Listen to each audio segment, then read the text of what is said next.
Hi everybody, welcome to week 39 of Fallout 4 Mods Weekly. Before we begin, the next shirt in the most immersive merchandise line is finally out. It is the Trust Me, I'm an Immersion Scientist t-shirt. I know. It's really fucking dope and immersive at the same time. It's on sale down below, right? Don't kill yourselves over it. There's plenty for everybody. Enjoy. Roll the intro. I'm a wanderer, yeah, a wanderer. I roam around, 'cause I'm a First up, we have a mod called Vivid Fallout Roads and Bridges. Now, I'm not saying you're ugly, vanilla road, alright, but there are prettier roads than you, specifically this mod. I mean, it's not really prettier, it's more, yeah, no, it's prettier. I'm sorry, vanilla roads. So what's really great about this guy's retextures is that they don't change on the vanilla aesthetic much. He basically just adds another layer of detail on every single texture, yet they're the same resolution, 2K. And what's even more astounding is that apparently his 2K textures use less VRAM than the vanilla. So not only is your game gonna be looking better, it's also gonna be performing better. And if you think about it, vanilla textures are kind of not old enough. I've seen bridges existing today that look even rustier than this one, and they've existed like 200 years less. Now these textures make it look like these bridges have seen some shit. Roads are gonna be a lot darker and more craggly looking. The brick walkways are gonna look a lot darker and crisp as well. My favorite part of this retexture could be the long shaft. Just look at how long this shaft is and how much texture is being brought out here. The difference is astounding. These textures are just about better than their vanilla counterparts in every single way possible. You'll even save yourself some frame rate. How much does it cost? Absolutely nothing. How long does it take to download? 2 minutes. Will I ever get laid? Probably not. Will this change your life? You bet your ass. Okay, probably not. Next up, we have a brand new power armor. But not just any power armor. This could be the greatest power armor I've ever seen, and it's not just because it's Skyrim related, okay? Maybe because it's Skyrim related. This is the TES-51 power armor by Edible Grenade. This guy has gone above and beyond. He didn't just add a power armor to the game, he's integrated it seamlessly and also made it the most customizable power armor available today. So to get this power armor, I headed over to the newly added Bethesda Comics bookstore, stepped inside and was greeted to the most ominous post-apocalyptic rat roach infested comic store I've ever walked into. In the comic store, you'll not only find small action figures wearing the power armor, custom designed magazines that'll teach you skills to craft stuff for the power armor. Inside the basement, you'll find the chilling tale of a man that sat at his desk and fapped himself to death. That was Todd Howard. The Slutty mods were too much for him to handle. I'm just kidding. But this man could be Todd Howard. Had been illegally designing his own real-life Dovahkiin life-size power armor. He's the modern day Iron Man. The power armor is now old and rusty looking, but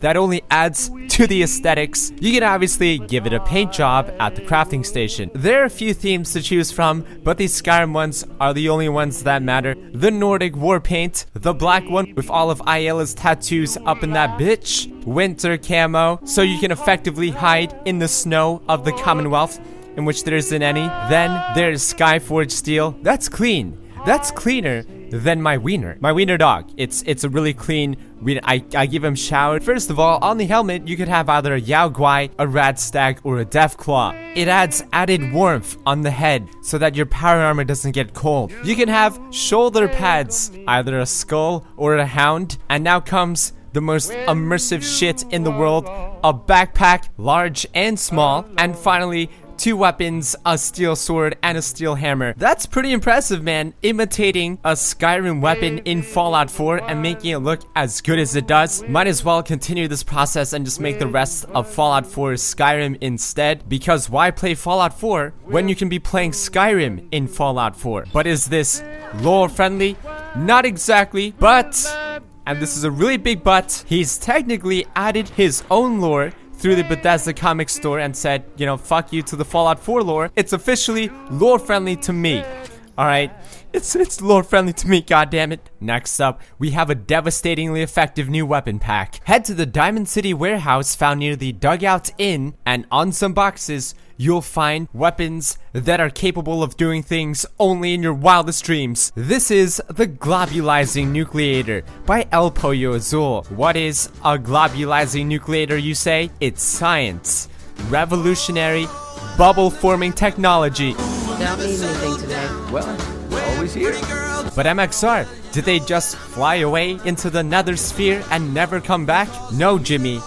The bubble pops, they fall and they die. It's pretty fucked up, actually. The guards don't suspect a thing. It's just bubbles. How harmful could a bubble possibly be? Then there's the ZZZ gun, a mod that causes the victim to instantaneously and explosively break out into dance, except not actually dance and freeze in place and fall asleep, except not really, because their eyes are open, and it's actually kind of creepy. What kind of business are you running here anyway? My god, I did not know that Bostonians were so flexible. Hey there. Then we have the K-19 Cherenkov, a weapon that dispenses an area denial neutron dispenser that turns the area into a light, beautiful bluish color for everybody to enjoy, except that they're all now dead because it emits like 50 radiation per second. The residents don't even know what's happening. It's like the most peaceful death in the world. So don't push it. Now that we understand each other.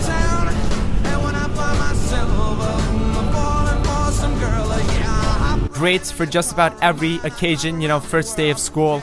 Drop an area denial neutron disperser, everybody's dead.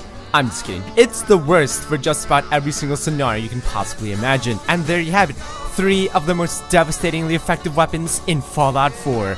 And this week's armor mod is the Cross Tactical Swimsuit inspired by Metal Gear Solid, because I need an excuse to wear a bikini into battle. It's fully combat ready, as you can see from the gloves, the belt, the straps, the boots. Clearly appropriate for combat. You guys don't even understand, alright? My character is always half naked, not because she wants to, not because I'm a pervert, but because she suffered a rare mutation as a result of the radiation where she can only breathe out of her skin, and thus to survive she must dress like a sleuth. I'm sorry guys, I can't help it. It's just a part of my character's fictional backstory. Bullshitting aside, this is the most customizable swimsuit you'll ever see. It's so customizable that I can't even show you all the customization options because that would be overkill. Ain't nobody got the time for that. Are you tired of waiting for settlers to come in? Do you wish you had as many nets as far as the eye can see so you can nuke them all? Would you like to play as God? Why not create your very own synths with the mod Workshop Synth Production by Kentington? So to build your very own synth assembly machine, steal the schematics from the robotics department in the Institute. If that's not possible anymore, no spoilers. Actually, yes, spoilers.